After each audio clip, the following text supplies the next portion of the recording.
vou aqui para a inteligência artificial generativa. O que é inteligência artificial generativa? É a inteligência artificial que permite gerar conteúdo, entre aspas, inédito.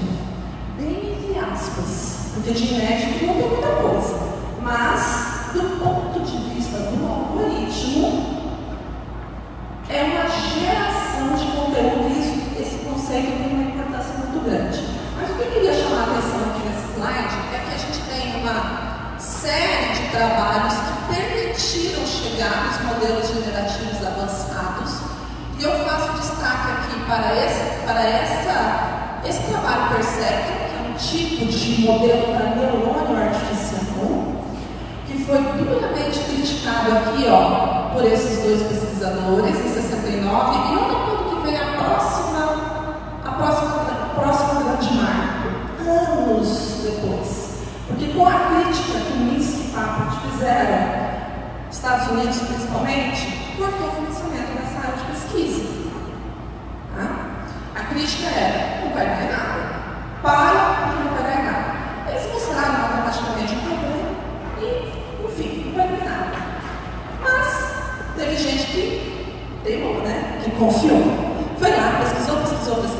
Chegou nesse 1986, esse Backpropagation, isso é um algoritmo que permite fazer aquele tal de treinamento, criado pelo Geoffrey Hinton e o Hullard e Williams.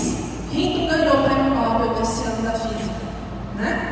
Hinton e mais um pesquisador, mas ele ganhou o conjunto da obra, mas é bom a gente lembrar que o que ele realmente contribuiu foi com o algoritmo Backpropagation, que é o que a gente estuda para aprender como fazer funcionar essas estruturas neurais. E depois, lá na frente, olha aqui, ó, aprendizado de máquina. Quem está aqui de novo? Aprendizado de máquina profundo. Hinton. Né? Então, foi um cara. Eu acho que não foi sozinho, mas tem uma grande contribuição aí. E aí, então, o que a inteligência artificial generativa está fazendo por nós? Ela está fazendo processamento de língua natural. É isso que ela faz. Tá? Ao fazer isso e adaptando isso para outros contextos, está permitindo que a gente gere texto, que a gente faça, que a máquina faça, converse com a gente, gere imagens, gere áudio, gerar, tudo gerado. Né? E lembrando que vem da rede neural, então é intuitivo.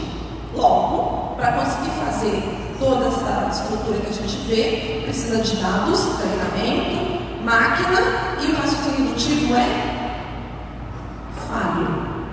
Não dá para confiar. Nossa, professora, mas o chat GPT é tão bom, né? Do ponto de vista algoritmo diário, é incrível. Quando eu vi, eu pensei, acabou a minha pesquisa, não tem mais nada para fazer. Muita gente pensou isso. Depois a gente foi entendendo melhor, né? Que tinham coisas ali importantes a serem discutidas e tudo deu certo, né? A gente está usando e as pessoas estão entendendo. Mas o que ele faz? Ele faz processamento de língua natural, que já é estudado desde a década de 70, mas era estudado no paradigma dedutivo. E o paradigma dedutivo correto, ele não produziria erros, mas quem consegue transformar o conhecimento de mundo em linguagem formal? Ninguém conseguiu. Até que usaram um raciocínio indutivo para fazer isso, e aí ele conseguiu um grande avanço. Tá? Então, eu vou dar só um exemplo para vocês pensarem sobre a IA generativa, que é o seguinte: a IA generativa, ela é, em princípio, um algoritmo que encontra a probabilidade do próximo token. Vamos falar em token como sendo palavras. Então, o que ele faz? Ele aprendeu a probabilidade da próxima palavra com base em muito dado textual. Muito, demais. A gente não tem noção da quantidade de dados que esses algoritmos usam para poder criar esse modelo que descobre a probabilidade da próxima palavra. Então, se a gente fizer um exercício aqui, né? E eu vou escrever um e-mail e eu começar a escrever, segue anexo ofício para qual que é a palavra mais provável? Sei lá, na minha cabeça, né? Providências. Tá bom, agora põe na minha cabeça de novo. Segue ofício, segue anexo ofício para providências. O que eu vou escrever? Eu vou escrever cabíveis. Então, veja que é natural. As palavras mais prováveis. Claro que não é puramente isso que acontece na nossa cabeça, mas essa é a ideia da IA generativa. A palavra mais provável. Tá? Ou token, né? Porque eles também usam token é uma abstração aí de palavras e caracteres e fonemas, sílabas, um monte de coisas relacionadas. Tá? Então é isso que a IA generativa faz. E ela gera o que é de conteúdo original, nesse sentido, de geração.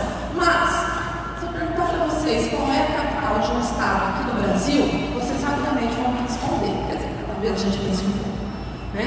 Mas a gente vai responder com certa facilidade. Por quê? Nós somos expostos a essa informação na nossa vida inteira.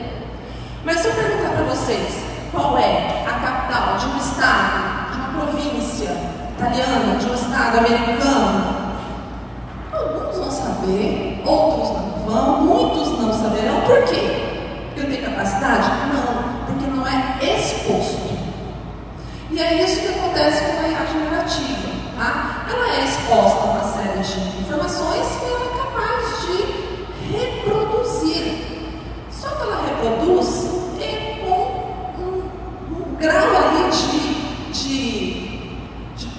digamos assim, eu não quero falar a palavra criatividade porque não é. Mas vou dizer aleatoriedade, mas dentro das probabilidades. Não vai fazer sentido e vai ser original, entre aspas, mas está reproduzindo aquilo que ela foi exposta. Tá? E aí a gente chega nesses grandes modelos de linguagem, vou pular aqui um pouquinho, tá? Só para mostrar para vocês o seguinte, tem uma história também aí, tá? Continua, grandes modelos de linguagem são esses modelos que conseguem processar língua, tá? Mas língua é palavra é letra, não é número. Como é que isso funciona? Bom, aí tem uma outra vertente de história, né? O processamento de língua natural inicialmente transformava palavras em vetores desse tipo, tá? Que diz respeito a um vetor que representa um vocabulário e ao número que diz qual palavra eu estou me referindo naquele momento. Transformei uma palavra num vetor numérico. Mas isso é muito primitivo. Então, passamos a trabalhar com o que nós chamamos de embeddings. Tá? Esses embeddings, os melhores embeddings que a gente tem, que são formas de criar um vetor para representar uma palavra, né, um número para representar uma palavra, é de 2015 para cá, muito novo. Tá? E o que eles fazem? Eles transformam as palavras em vetores mais complexos. Só que esses vetores aqui, a forma como essas coordenadas são estabelecidas, ela vem também de um treinamento em cima de um corpus, em cima de texto, tá? Do uso da língua. E essa representação consegue posicionar, isso aqui é uma abstração, mas ela é válida, tá? Consegue posicionar uma palavra num espaço vetorial que tem topologia. Então, o vetor tem direção. Esses vetores podem ter vizinhanças. E as palavras são posicionadas nesse